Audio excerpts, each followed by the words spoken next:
Hello, boys and girls. Today we're going to go over assignment 2, which is another poem titled The New Vestments. There lived an old man in the kingdom of Tess, who invented a purely original dress. And when it was perfectly made and complete, he opened the door and walked into the street. By way of a hat, he'd a loaf of brown bread, in the middle of which he inserted his head.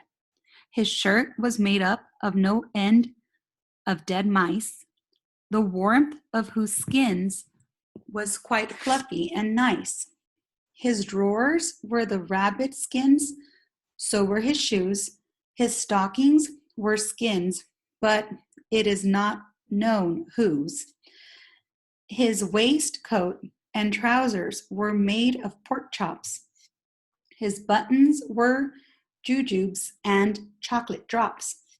His coat was all pancakes, with jam for the border, and a griddle of biscuits to keep it in order.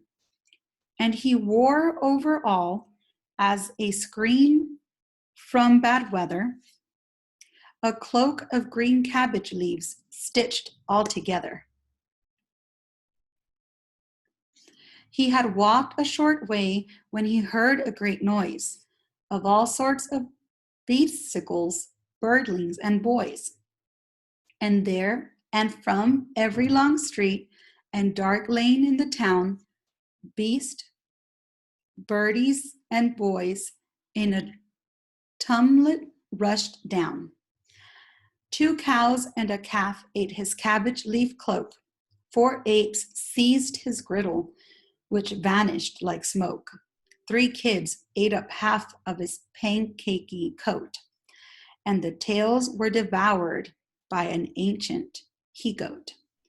An army of dogs in the twinkling tore up his pork waistcoat and trousers to give to their puppies, and while they were growling and mumbling the chops, 10 boys prigged the jujubes and chocolate drops. He tried to run back to his house, but in vain, for scores of a fat pig came again and again. They rushed out of stables and hulks and doors. They tore off his stockings, his shoes, and his drawers. And now from the housetops with screeching descend stripped, spotted, white, black, and gray cats without end. They jumped on his shoulder and knocked off his hat, when crows, ducks, and hens made a mincemeat of that. They speedily flew at his sleeves in a trice and utterly tore up his shirt of dead mice. They swallowed the last of his shirt with a squall, whereon he ran home with no clothes on at all. He said to himself as he bolted the door, I will not wear a similar dress anymore,